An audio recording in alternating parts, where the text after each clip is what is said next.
Commander To Kim stood on the bridge of the UES, Harmony's light, and watched the alien fleet gather outside the window. 200 warships. Each one bigger than anything humans had ever built. Or at least that's what the aliens thought. The Vryn had come to deliver their final message. Todd knew what they would say. He had heard it before, 15 years ago, when they first made contact. Back then, the Vryn had seemed curious, interested in talking, but that was a lie. They were just watching, learning, finding weaknesses. "Commander, the Vryn Supreme Commander is hailing us," Captain Hanpark said from his station. The young captain looked nervous. He had never been in a real battle. To envied that innocence. Soon, it would be gone. "Put him on screen," To said. The screen flickered. A massive, insect-like creature appeared. Forearms, black eyes that reflected no light, mandibles that clicked when it spoke. Supreme Commander Threll. To had met him twice before. Each time the alien had been more aggressive, humans, Threll said. His translator made his voice sound cold and mechanical. "We have been patient. We have listened to your words of peace, your offers of friendship, your promises of cooperation. We are done listening." Ambassador Nari Choi stepped forward. She was the best diplomat Earth had. Smart, patient. She truly believed that any conflict could be solved with words. To hoped she was right, but he had stopped believing that a long time ago. "Supreme Commander, we have prepared new terms," Nari said. Her voice was calm and professional. "We can share the resources of the frontier worlds, build joint colonies, exchange knowledge and culture. There is enough space in the galaxy for both our peoples." Threll's mandibles clicked. It was the Vryn equivalent of laughter. "You still do not understand. We do not want to share. We want what is ours. And everything in this sector is ours, including your colonies, including your worlds, including Earth." To felt his jaw tighten. He glanced at Dr. Sunmi Beek, who stood near the science station. She had studied the Vryn for 10 years. She knew their culture better than anyone. She was shaking her head slowly. "Not a good sign." "That is unacceptable," Nari said. "We will not surrender our colonies. We will not abandon our people. Then they will die," Threll said. He gestured with one of his forearms. A video appeared on the screen. Ta recognized the location immediately. New Sol Colony. One of humanity's oldest settlements outside Earth's solar system. The video showed Vryn soldiers moving through the streets. Civilians running, screaming. The soldiers were not taking prisoners. They were killing everyone. Men, women, children. The footage was 3 days old. Huan gasped. Nari went pale. Even To, who had seen combat before, felt his stomach turn. "This is happening on 17 of your colonies right now," Threll continued. "We have captured your people. They are learning what it means to resist the Vryn collective. You have 2 choices. Surrender all your outer colonies, or we continue. Eventually, we will reach Earth, and then your species will end." Nari's hands were shaking, but she kept her voice steady. "You are making a terrible mistake. We came here in peace. We tried to find common ground. But if you continue this path, you will learn something about humanity." "What could I possibly learn from you?" Threll asked. "We have studied your species. You are weak. You waste resources on art and music. You spend time on emotions and feelings. You negotiate instead of conquering. Your ships are designed for exploration, not war. You are soft. That is why you will lose." To had heard enough. He walked up next to Nari. "Supreme Commander, allow me to introduce myself properly. I am Commander To Kim, 15 years ago. I fought in the First Contact War. I watched my crew die when your scout ships attacked our research station. We sued for peace after that battle. Do you know why?" Threll's black eyes focused on him. "Because you were weak." "No," To said. "Because we were not ready. But we have been getting ready. Every day, every month, every year for the past 15 years, we hoped we would never need to use what we built. We tried peace. We really did try. But you mistake our patience for weakness. That is your error. Empty threats, Threll said. Sundashmi suddenly spoke up from her station. Commander, I'm detecting multiple jump signatures. The Vryn have attacked fleets in position throughout the frontier. They're not here to negotiate. This was always going to be an ambush. Tio nodded. He had expected this. How long until they're in firing range? 3 minutes. Nari looked at Tow, then back at Threll. You never intended to accept peace, did you? This entire meeting was just a delay tactic, of course, Threll said. Your species ends today.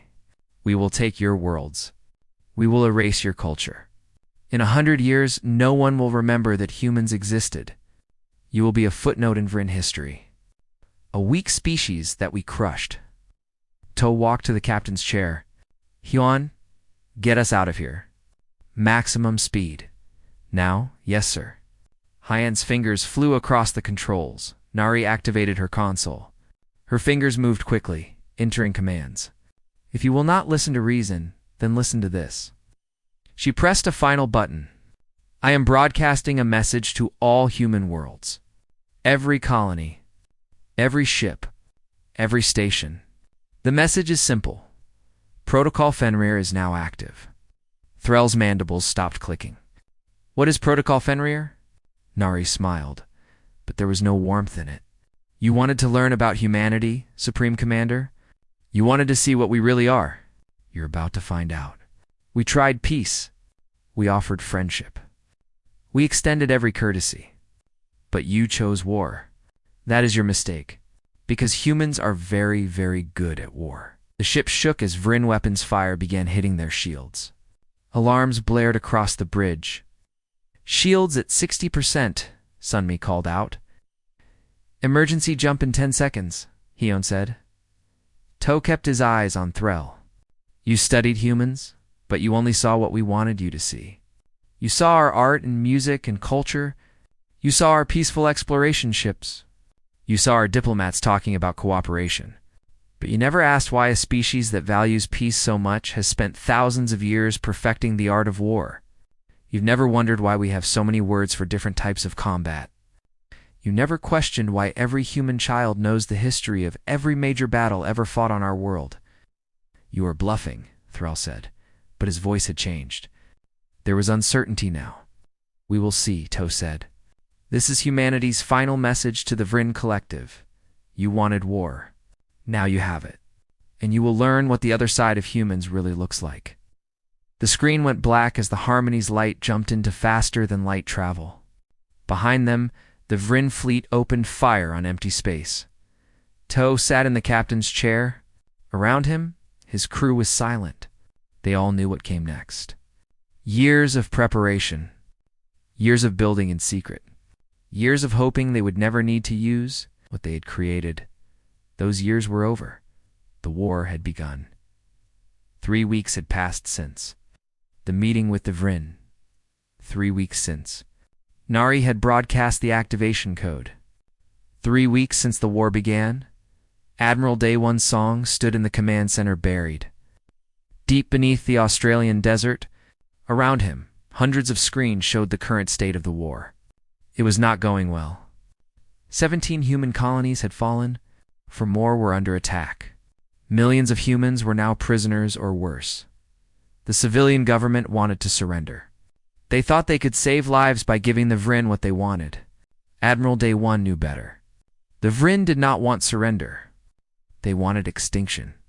The door opened. Tow and Nari walked in, followed by Dr. Young-Jae Han. Young-Jae was the head of Project Prometheus, humanity's secret weapons program. He carried a datapad and looked tired. They all looked tired, Port Admiral Daewon said. Tow pulled up a holographic map. Red dots showed Vryn positions. Blue dots showed human positions. There was a lot more red than blue. The Vryn are moving faster than we predicted. They have superior numbers and their ships are bigger than ours. In a straight fight, they win. Which is why we are not going to fight straight, Nari said. She had changed since the meeting with Threll. The optimistic diplomat was gone. In her place was a cold strategist. We have evidence from our intelligence operatives inside Vryn territory. Even if we surrender, they plan to eliminate our species completely. They need our worlds because their home planet is dying. Young Jay activated his data pad. A new set of images appeared. For 15 years, we have been preparing for this possibility. We hoped we would never need it. We built these weapons and these ships in secret. We hid them where the Vryn would never look. We called it Protocol Fenrir. Now, it is time to let the wolf off the chain. Admiral Day 1 studied the images. Ships. Hundreds of ships. Weapons that could crack planets. Experimental fighter craft. Stealth technology. Biological countermeasures. Everything humanity had learned from thousands of years of warfare. Adapted for space combat, civilian government will never approve this, one of the other commanders said. They do not need to approve it, Admiral Day 1 replied. This is a military decision. When Protocol Fenrir was created, command authority was transferred to military leadership in the event of an extinction-level threat. The Vryn have made it clear they intend to destroy us. Therefore, I am activating all hidden assets. He pressed a button on his console. Across human space, secret facilities received the signal. Ships that had been waiting in the darkness for 15 years powered up. Soldiers who had been living normal lives received coded messages. Weapons platforms hidden in asteroid fields came online. The war was about to change. Lieutenant G1 Lee sat in the cockpit of her fighter. It was not like the normal fighters the military used. This was a Wraith-class stealth fighter, part of Project Prometheus. It could move faster than anything the Vryn had. Its weapons could punch through their shields, and its stealth system made it almost invisible. G1 was 26 years old. Her parents had died when the Vryn attacked their colony 8 years ago. She had joined the military the next day. She had trained every day since then for one purpose: revenge. All pilots, this is command, a voice said over her radio. Operation Icarus is a go. You know your mission. You know the odds? Good luck, Guan checked her weapons. Fully loaded. She looked at the picture taped to her console. Her parents, smiling on the day they left Earth for the colonies. She had been so young then, so naive. She thought the universe was a place of exploration and wonder. The Vryn had taught her the truth. The universe was dangerous, and the only way to survive was to be more dangerous than your enemies. Shadow Squadron, launch, her commander said. 12 fighters launched from the hidden base.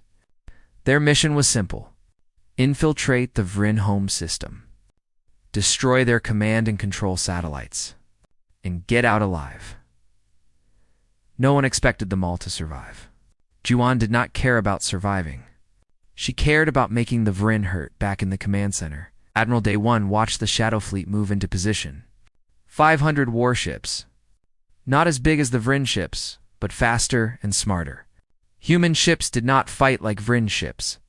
Vryn tactics were rigid, predictable. They relied on overwhelming firepower and superior numbers. Humans fought dirty. Dirt. The Shadow Fleet is in position at Epsilon Eridani, a tactical officer reported. The Vryn have no idea we're there. Good, Admiral Day 1 said. Execute Operation Thunder. At Epsilon Eridani, Commander Bjorshin stood on the bridge of the dreadnought Soul's Fury. She had been waiting for this moment. Around her ship, the entire Shadow Fleet waited in the darkness of space. Below them, the Vryn occupied 3 human colonies.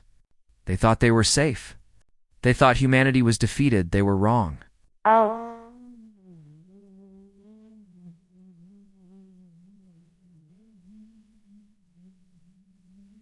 They were wrong.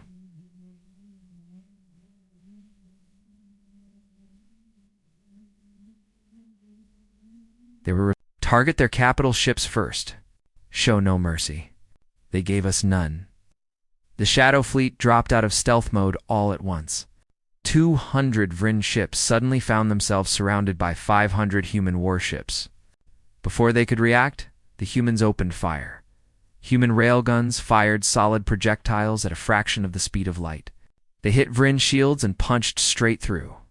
Missile pods launched thousands of guided weapons. Each one tracked a different target. Laser arrays focused on weak points in Vryn armor. The Vryn had never seen anything like it.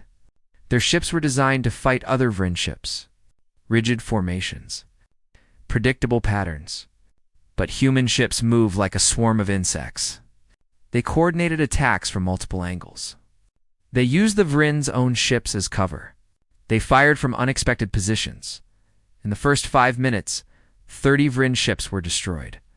They are trying to retreat, Bjor's tactical officer said. Do not let them, Bjora replied. If even one ship escapes, they will warn the others. I want every Vryn ship in this system destroyed. On the surface of the planet below, Sergeant Sung Ho Yoon and his Marines waited in their drop pods. They had been hiding in the asteroid belt for 2 weeks waiting for the signal. Now, it came.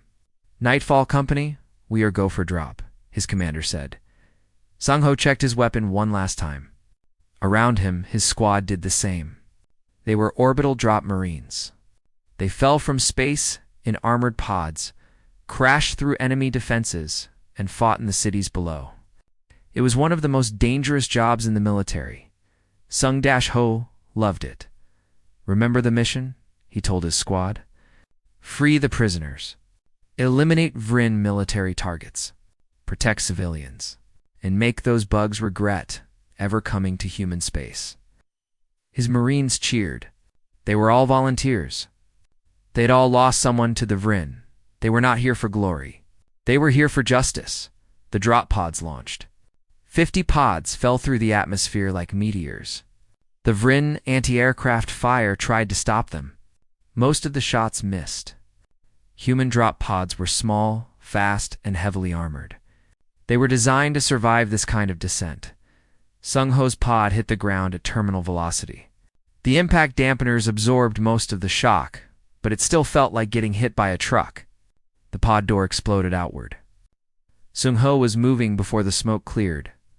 Vryn soldiers were everywhere. They had been occupying the city for 3 weeks. They thought they were safe.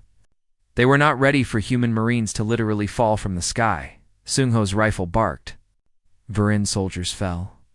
His squad moved like they had trained 1,000 times. Cover. Advance. Fire. They moved through the streets, killing every Vryn soldier they found. This is Nightfall 1, Sung Ho said into his radio. We have secured the drop zone.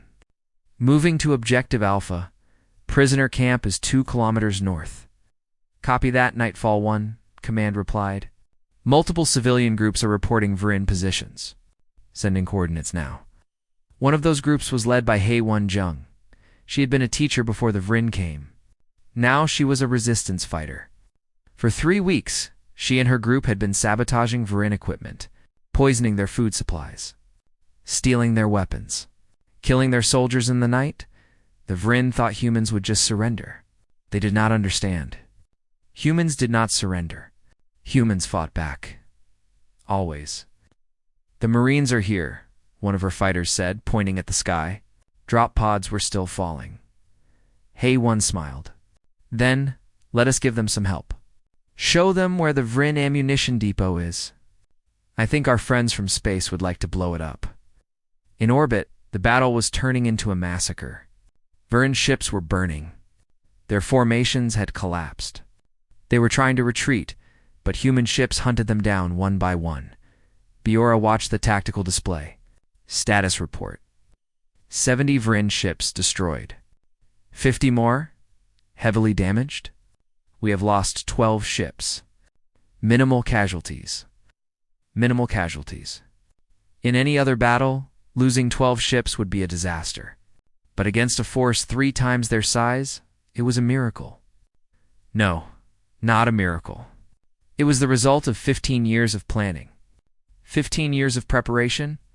15 years of building weapons and training soldiers for this exact moment. Admiral Day 1 had been right. The Vryn had studied humanity, but they had only seen what humans wanted them to see. Now they were seeing the truth. We are receiving a transmission from the Vryn fleet, the communications officer said. They are requesting terms of surrender. Bjora thought about the massacres, the prisoners, The colonies burned.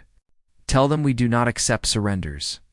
Not today. The battle continued until every Vryn ship was destroyed. Then the human fleet moved on to the next system. And the next. The Shadow Fleet was unleashed. And it was hungry for victory. G1's fighter screamed through space at speeds that should have torn it apart. Behind her, 3 Vryn interceptors were trying to keep up. They could not. The Wraith-class fighter was faster than anything the Vryn had ever built, but G1 was not running away. She was leading them into a trap. Shadow 2, you ready? She asked over the radio. Ready, her wingman replied. G1 pulled her fighter into a turn that would have killed a normal pilot. The GI forces pressed her into her seat, but her flight suit compensated. The Vryn fighters tried to follow. They were not as fast. Not as agile. She flipped her fighter backward while still moving forward. Now she was flying backward, facing the Vryn pursuers. Her targeting computer locked on. She fired. 3 missiles. 3 targets. 3 direct hits. The Vryn fighters exploded. That is for my parents, G1 whispered. She had been doing this for 6 months now. Every day, she flew missions deep into Vryn territory. Every day, she killed Vryn soldiers. Every day, she came back. Command had started calling her the Ghost. The Vryn had a different name for her. In their language, it translated to Death from Above. She liked that name better. Shadow Squadron. This is Command. The radio crackled. We have a priority target. Vryn supply convoy moving through Sector 7. Destroy it. Copy that, G1 replied. Shadow Squadron, form up on me. Her squadron had started with 12 fighters. Now there were 8. But those 8 pilots had more combat experience than most entire fleets. They knew how to fight. They knew how to survive. And they knew how to hurt the Vryn. The supply convoy had 50 transport ships and 20 escorts. GON's squadron had 8 fighters. The Vryn thought they were safe. They were not split into pairs, G1 ordered. Hit them fast and get out. Do not stay to fight. We kill the transports and leave. The Wraith fighters activated their stealth systems. En Vince? And sirs, they simply disappeared. The convoy continued forward, unaware that death was approaching. G1 picked her target, a large transport ship carrying ammunition. She armed her heaviest missiles. The targeting computer confirmed lock. She fired. The missile covered the distance in seconds. It hit the transport's reactor. The ship exploded in a ball of fire that consumed 3 other transports nearby. Splash 1, G1 reported. Around her, the other fighters were doing the same. Missiles and railgun fire tore through the convoy. The Vryn escorts tried to respond, but they could not see the human fighters. They fired blindly into space, hitting nothing. In 2 minutes, 30 transport ships were destroyed. The survivors scattered, running in every direction. G1 did not pursue. The mission was complete. Shadow Squadron, return to base, she ordered. They had done this dozens of times. The Vryn could not stop them. Could not catch them. Could not even see them. Human stealth technology was decades ahead of anything the Vryn had. On the ground, Sunjo was having a different kind of fight. Urban combat. Close quarters. The kind of fighting where superior numbers did not matter, where training and experience made all the difference. His Marines had been fighting in this city for 3 days. They had liberated the prisoner camps, freed thousands of human civilians, killed hundreds of Vryn soldiers. But the Vryn kept sending reinforcements. Nightfall 1. We have Vryn armor approaching your position, Command said over the radio. 3 heavy tanks. Multiple infantry support. Sung-Ho looked at his squad. They were tired. Low on ammunition. But they were not defeated. Remember Paris? He told them. Remember Stalingrad? Remember every urban battle humanity has ever fought. We own the cities, not them. His Marines grinned. They knew what he meant. The Vryn fought in open fields, in space. But they did not understand cities. Did not understand how to fight in buildings and streets and alleys. Humans had been fighting in cities for thousands of years. Team Alpha, Take position in that building, Sung Ho ordered. Team Bravo, set charges in the street. Team Charlie, you are with me. We are going to show these bugs how humans fight. The Vrin tanks rolled down the main street. They were massive, heavily armored. Their guns could destroy a building with a single shot. The Vrin infantry followed behind, using the tanks as cover. It was exactly what Sung Ho expected them to do. Now, he whispered into his radio, Team Bravo detonated the charges. The street exploded. 2 of the tanks fell into the crater. The 3rd tank stopped, confused. Team Alpha fired from the buildings. Anti-tank missiles streaked down from the upper floors. They hit the 3rd tank from above, where its armor was weakest. The tank exploded. The Vrin infantry panicked. They had no cover. No support. Sung Ho and Team Charlie emerged from the buildings behind them. The Vrin were caught in a crossfire. The battle lasted 3 minutes. When it was over, every Vrin soldier was dead. Sung Ho's squad had suffered 2 wounded. No deaths. Command, this is Nightfall 1, Sung Ho reported. Enemy armor destroyed. Continuing advance. Hae-Won watched the battle from her hiding spot. The Marines were good. Very good. But they could not be everywhere. The resistance fighters had to do their part. She looked at her team. 15 people. Teachers, shopkeepers, parents, normal people who had become fighters because they had no choice. The Vrin command post is 3 blocks away, she told them. They are distracted by the Marines. This is our chance. They moved through the back streets. Hae-Won had lived in this city her entire life. She knew every alley, every hidden path. The Vrin did not. The command post was guarded by 30 soldiers. Too many for a frontal assault. But Hae-Won was not planning a frontal assault. Plant the charges, she whispered. Her fighters moved like ghosts. They placed explosive charges on the building's support columns. The Vrin guards did not notice. They were watching the streets, expecting an attack from the Marines. They did not expect the building itself to be the weapon. Hae-Won pressed the detonator. The building collapsed. 30 Vrin soldiers and all their communication equipment buried under tons of rubble. For my family, Hae-Won said quietly, in space, Bora was fighting a different kind of battle. The Sol's Fury and its fleet had engaged a massive Vrin battle group. 80 Vrin ships against 50 human ships. The Vrin still thought they could win with superior numbers. They were wrong. Execute Hammer Protocol, Biora ordered. The human ships had been moving in what looked like chaotic patterns. The Vrin could not predict their movements. Could not land solid hits. But it was not chaos. It was coordinated, calculated. Every human ship was maneuvering to create firing lanes, positioning themselves so that multiple ships could focus fire on single targets. The Vrin fought as individuals. Humans fought as a single organism. Target the flagship, Biora said. All ships, concentrate fire. 20 human ships fired at once. Railguns, missiles, lasers. The combined firepower hit the Vrin flagship like the hammer of God. Its shields collapsed. Its armor cracked. Its reactor went critical. The flagship exploded. The entire Vrin formation fell apart. Without their command ship, they lost coordination.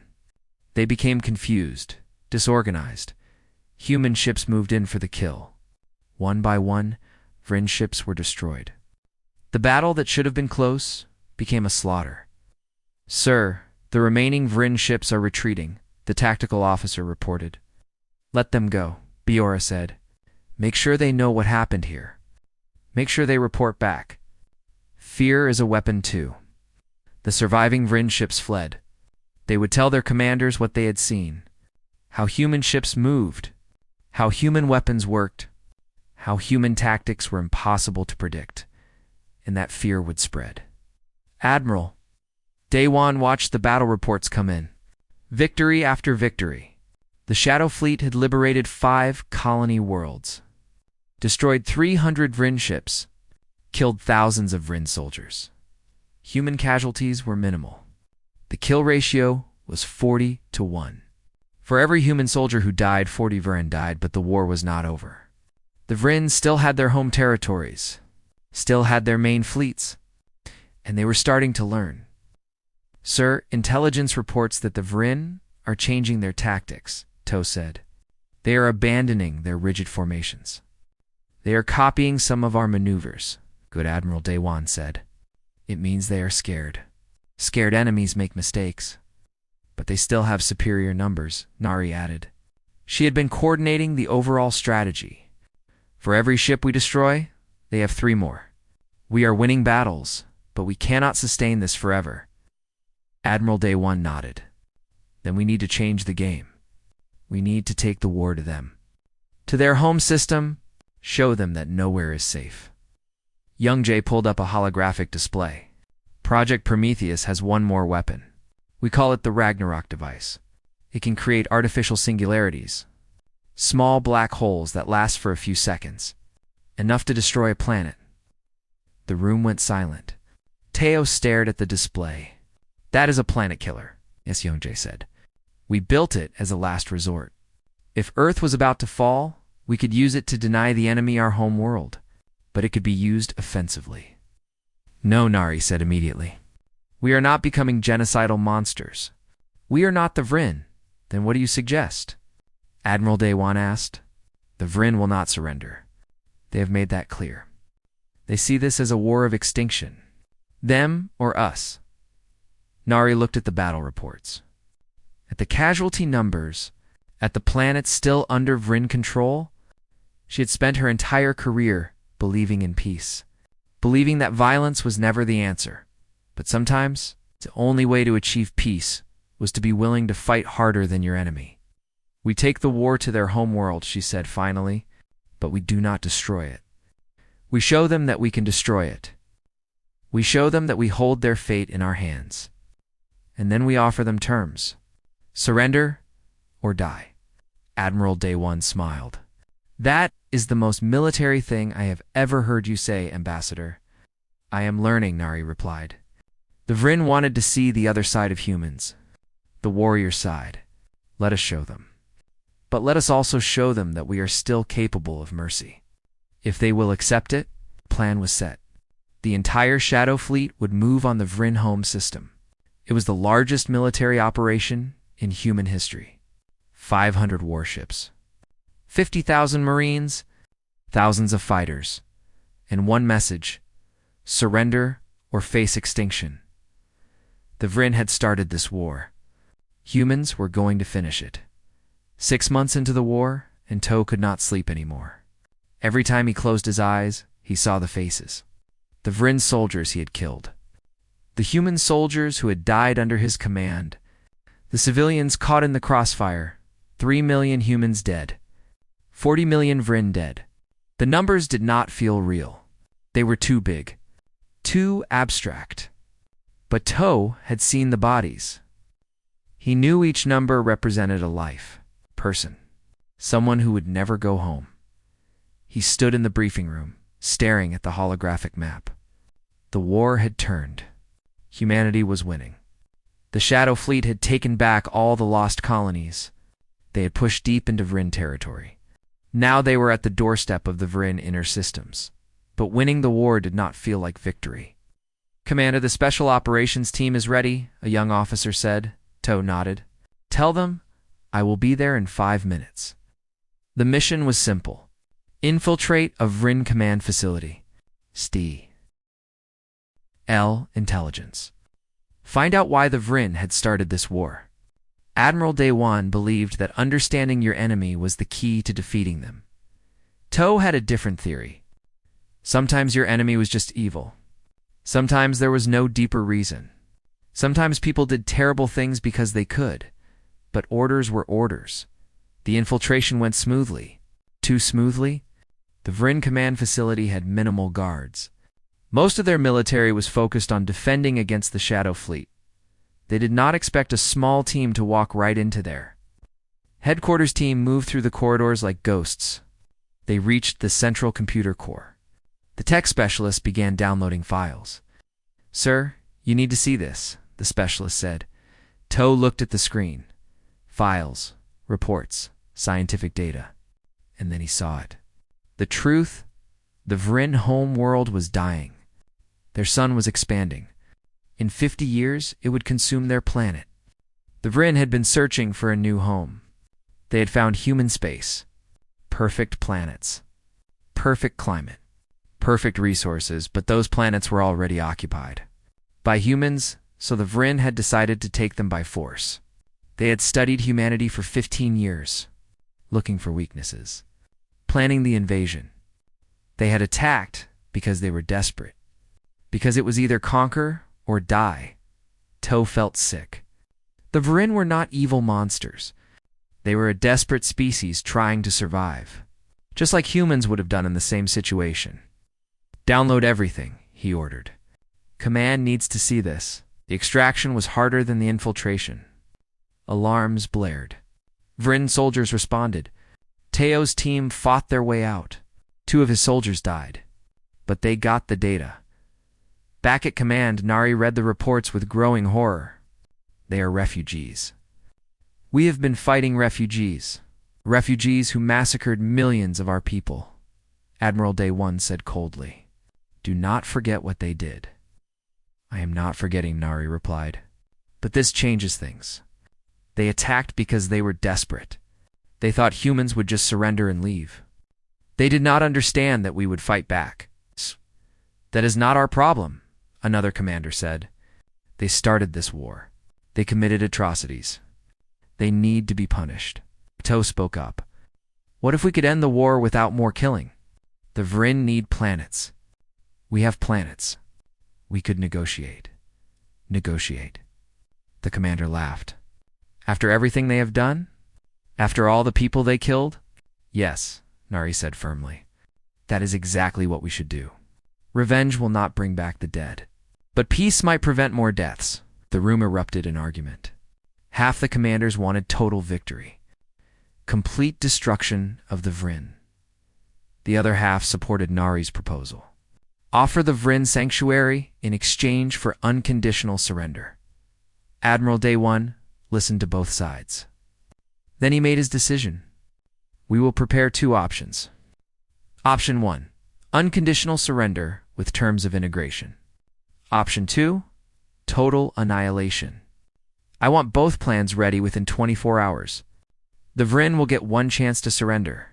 If they refuse, we will not hold back. Young Jay approached Admiral Day 1 after the meeting. Sir, if you choose option 2, I have completed the final weapon. The Ragnarok device. It can destroy their homeworld in seconds. How many Vryn live on their homeworld? Admiral Day 1 asked. Approximately 2 billion. Admiral Day 1 closed his eyes. 2 billion lives. The largest single act of killing in human history. Could he give that order? Should he? Keep it ready, he said finally.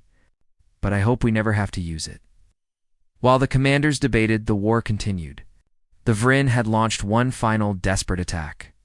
They had gathered every ship they had left, every soldier, every weapon, and they had aimed it all at Earth. It was a suicide mission. The Vryn knew they could not win. But they wanted to hurt humanity, to make humans pay for defeating them. Hugh, now a decorated captain, commanded the defense of Earth. His ship, the Inshan's Pride, was one of 50 ships defending humanity's homeworld. Against them came 300 Vryn warships. This is it, Hyon said to his crew. They are throwing everything at us. If we lose here, Earth falls. Our families, our homes, everything. So we are not going to lose. His crew cheered. They were ready. They had trained for this. Some had fought in dozens of battles. Others had never seen combat. But they were all human, and humans did not give up. The battle began at the orbit of Mars. The Vryn came in a massive wave. The human defense fleet met them head-dash on. It was the largest space battle in history. Hundreds of ships, thousands of missiles. The space between Mars and Earth lit up with weapons fire. He and ship took hit after hit, shields failing, armor buckling. But they kept fighting, kept firing, kept defending. Direct hit on Deck 7, the damage control officer reported. 20 casualties. Fire teams responding. Hune gritted his teeth. Those were his crew. His people. They were dying to protect Earth. He would not let their sacrifice be meaningless. Target that Vryn carrier, he ordered. All weapons. The Inchin's pride fired everything it had. The Vryn carrier's shields collapsed. Its hull cracked open. Atmosphere vented into space, but more Vryn ships kept coming. The human line was being pushed back, slowly, steadily. They were being overwhelmed. "We need reinforcements," the tactical officer said. "There are no reinforcements," Hyun replied. "This is it. This is all we have." High above the battle, Juan flew her Wraith fighter through the chaos. She had been fighting for hours. Her fighter was damaged, low on ammunition. But she kept going. She saw a Vryn battleship lining up to fire on the Inchin's pride. Haen's ship. If that shot connected, the ship would be destroyed. Giwan made a decision. She armed her last missiles. All of them. And she flew straight at the battleship. "Shadow 1 to all ships," she broadcast. "It has been an honor." She launched the missiles. Then she activated her afterburners. Her fighter accelerated to maximum speed. She aimed for the battleship's bridge. The missiles hit first. They disabled the battleship's shields. Then G1's fighter hit. At that speed, her fighter became a kinetic weapon. It punched through the battleship's armor like paper, reached the reactor, and exploded. The battleship broke apart. The shot that would have killed the Inchins, Pride never fired, but G1's fighter was gone? No. Hyun screamed. He had known G1, respected her. She was a hero. And now she was dead. The battle raged on. The human fleet was down to 30 ships, but they had destroyed 200 Vryn ships. The Vryn had launched with 300. Now they had 100 left, and those 100 ships were retreating. "They are running," the tactical officer said in disbelief. "Do not let them escape," Hyun ordered. "Pursuit course. We end this here." The human ships chased the Vryn fleet. One by one, they hunted them down. By the time the battle ended, only 5 Vryn ships had escaped. The defense of Earth was won, but the cost was brutal. 20 human ships destroyed. 5,000 dead. Including G-1, Hyun walked through the damaged corridors of his ship. Medics were treating the wounded. Engineers were repairing critical systems. Everyone looked exhausted. "Captain, we have a message from command," the communications officer said. "Admiral Daewon wants to speak with you." Hyun accepted the call. The admiral appeared on screen. He looked old, tired, like he had aged 10 years in the past 6 months. "Captain Hyun, good work defending Earth," the admiral said. "But I need you to know something. G1 survived." Hyun felt his heart stop. "What?" "Her escape pod was found. She is badly injured, in critical condition, but alive." Hyun felt tears in his eyes. "Thank God." "Captain, the war is almost over. We are moving the entire fleet to the Vryn home system. This is the final battle. After this, it ends. One way or another," Hyun nodded. "We will be ready, sir." Admiral's expression softened. "I know you will. You have all been ready. More than ready. You have fought harder and sacrificed more than anyone should ever have to. I am proud of every one of you." The call ended. Hyun looked out the window at Earth. The planet was safe. But thousands had died to keep it that way. Was it worth it? He did not know anymore. War had seemed so simple when it started. The Vryn were evil. Humans were good. But now, he knew the truth. The Vryn were desperate. Humans were vengeful. Both sides were capable of terrible things. He thought about G1. About the 2 soldiers who had died on his ship today. About the millions who had died throughout the war, and he wondered what kind of peace could possibly be worth. All that blood? The Shadow Fleet arrived at the Vryn home. System 1 week after the defense of Earth. 500 human. Warships surrounded the Vryn home world. Every weapon was armed. Every soldier was ready. the largest military force humanity had ever assembled. On the planet below, 2 billion Vrin waited. They knew they had lost. Their invasion fleets were destroyed. Their colonies were captured. Their military was broken. All that remained was their homeworld and the humans who had come to destroy it. Admiral Day One stood on the bridge of his flagship. Around him, his senior commanders waited: To, Nari, Hyun, Bora, Sungho, Youngjae. They had all fought for this moment. The moment when they would decide the fate of an entire species. Open a channel to the Vrin government, Admiral Day One ordered. The screen flickered. The Vrin Council appeared. 12 elderly Vrin who overend their species. They looked scared, defeated. They knew what was coming. Vrin Council Admiral Day One began. 6 months ago, your Supreme Commander told us that humans were weak, that we would surrender, that our species would end. He was wrong. One of the council members spoke. His translator made his voice sound hollow. We know we have seen what your species can do. We have watched our fleets burn, our soldiers die, our colonies fall. We understand now. We made a terrible mistake. Yes, you did, Admiral Day One replied. You massacred millions of humans. You destroyed colonies. You enslaved our people. You declared a war of extinction, and you lost. The Vrin council members lowered their heads. In their culture, it was a sign of submission, of surrender. We are at your mercy, the council member said. We know what you have come to do. We know you have the power to destroy our world, to end our species. We ask only that you make it quick, that you spare the children if you can. Nari stepped forward. That is what you expect from us. Genocide. Is that not why you came? To finish what we started? Nari looked at the Vrin Council. At the fear in their eyes. They truly believed that humans would massacre them. That was what they would have done if the situations were reversed. They could not imagine any other outcome. We have learned about your dying son, Nari said. We know why you attacked. You were desperate. You needed new worlds for your people. You thought you could take ours by force, as the council member admitted. We thought humans would run, that you would abandon your colonies rather than fight. We were wrong. We did not understand what your species was capable of. No, Nari said. You did not. You saw our diplomacy and thought it was weakness. You saw our peace and thought it was cowardice. You thought you understood humans. But you only saw one side of us. To stepped up beside her. You saw our capacity for mercy, for negotiation, for finding peaceful solutions. That is one side of humanity. But there is another side. On cue, the human fleet moved into attack formation. 500 warships aimed their weapons at the planet. The Vrin Council watched in horror. Oh.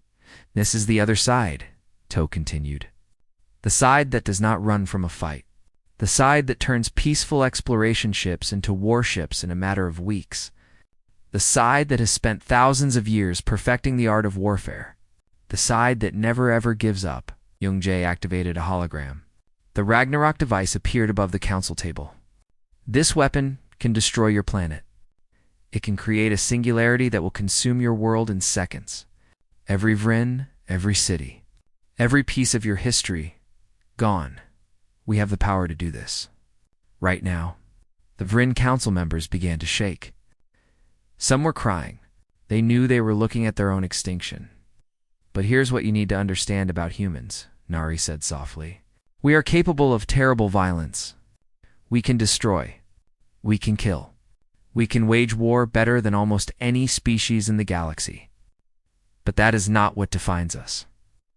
She paused. Let her words sink in. What defines us is our ability to choose. We can choose violence, but we can also choose mercy. We can choose revenge, but we can also choose forgiveness. We can choose to destroy you, but we can also choose to save you. Admiral Day One stepped forward. The Vrin Collective is hereby given one chance. Surrender unconditionally. Accept human terms. or we will use every weapon we have to end your species. You have 1 hour to decide." The screen went black. The human command staff waited. Nari paced nervously. Toe stood still, his face unreadable. Hyun checked the tactical displays. Everyone was tense. What if they refuse? Biora asked quietly. Admiral Daewon did not answer. He did not want to think about what would happen if the Vrin chose extinction over surrender. 40-5 minutes later, the Vrin Council called back. "We accept your terms," the council member said. "Whatever they are. We surrender, unconditionally. We only ask that you spare our people. Our children, please." Nari felt relief flood through her. "These are our terms. Listen carefully." She read from the document she and Toe had prepared. Unconditional surrender. Disarmament of all Vrin military forces. Human supervision of Vrin government. War crimes tribunals for Vrin leadership who ordered the massacres. Reparations for human colonies. But also relocation assistance for Vrin populations. Joint scientific effort to save the Vrin homeworld. Integration of Vrin into the Human Systems Alliance as a protectorate. Protected status for Vrin civilians. Educational and cultural exchange programs. "You will be part of our alliance," Nari explained. "You will be protected by human military forces.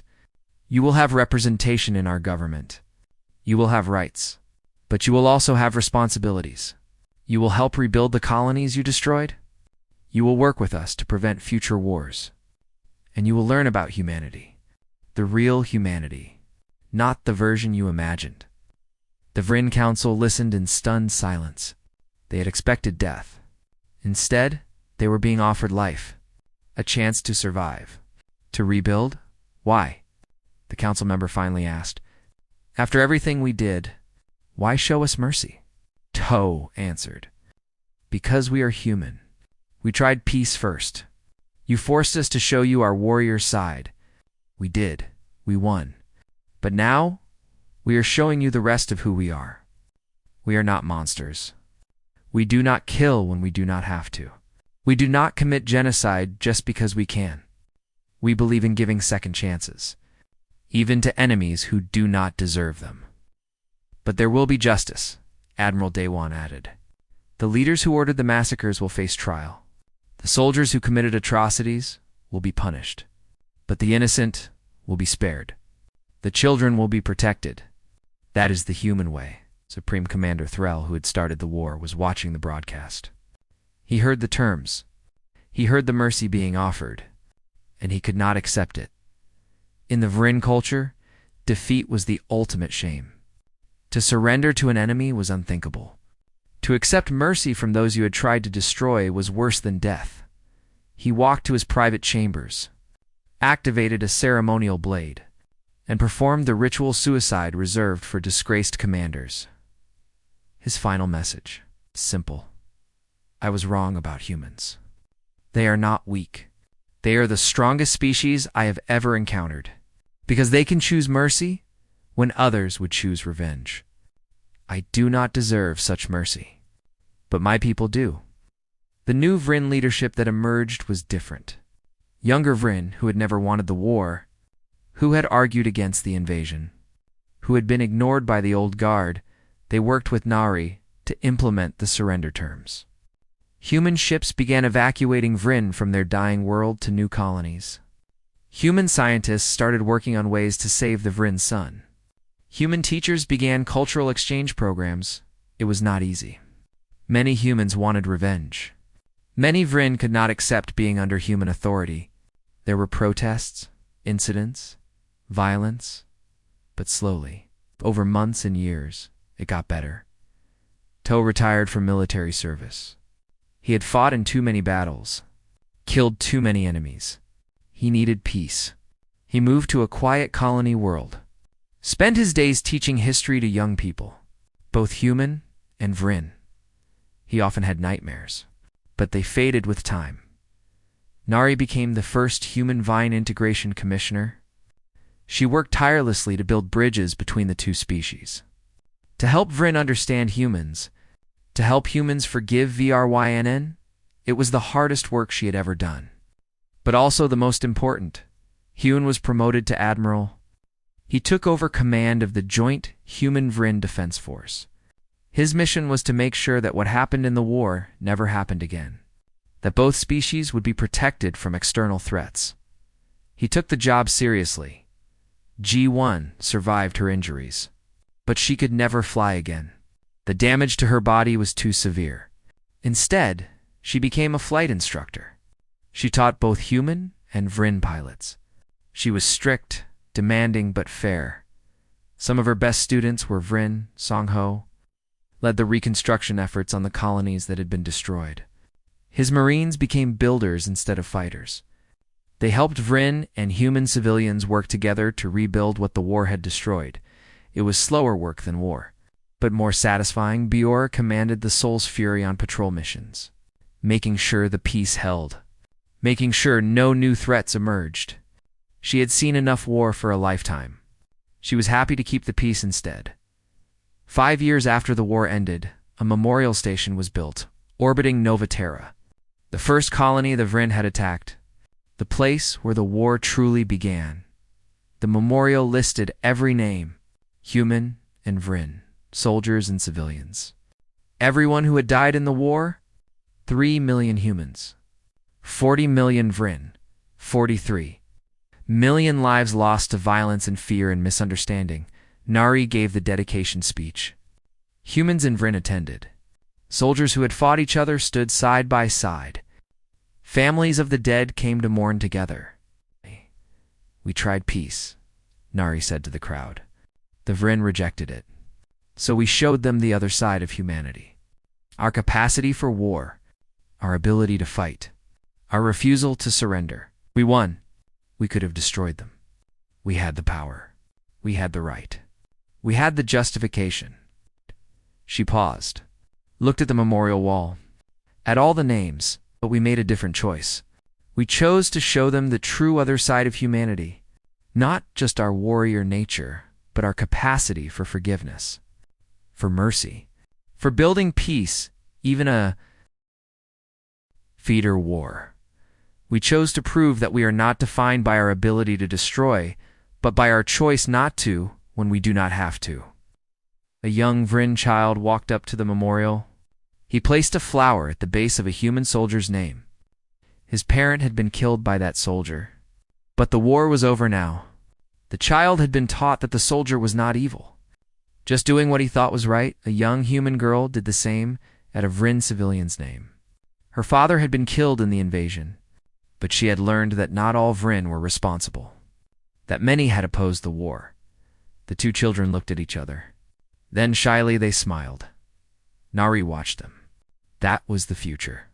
A generation that would grow up together, that would not see each other as enemies, that would build something better than what came before. Above the memorial station, human and Vrin ships patrolled together, working together, protecting both species. United not through war, but through the peace that came after. The galaxy watched. Other species had heard about the war, about humanity's military power, about the Vrin's defeat. Many species now feared humans, thought them dangerous, aggressive, but they also saw what came after. They saw the mercy, the reconstruction, the integration. They saw that humans could have destroyed the Vrin, but chose not to, and they learned the truth about humanity, that humans were indeed dangerous, but they were dangerous because they could choose to be merciful when others would choose revenge, because they could build peace when others would build empires, because they understood that true strength was not just the ability to destroy, but the wisdom to know when not to. The Vrin had wanted to see the other side of humans. They thought it would be humanity's warrior nature, and it was. For a time, but the true other side was something they never expected. The ability to forgive, to move forward, to choose hope over hate. That was what made humans special. That was what made them dangerous. And that was what made them, in the end, worth knowing. The war was over. The peace had begun. And the galaxy would never look at humanity the same way again.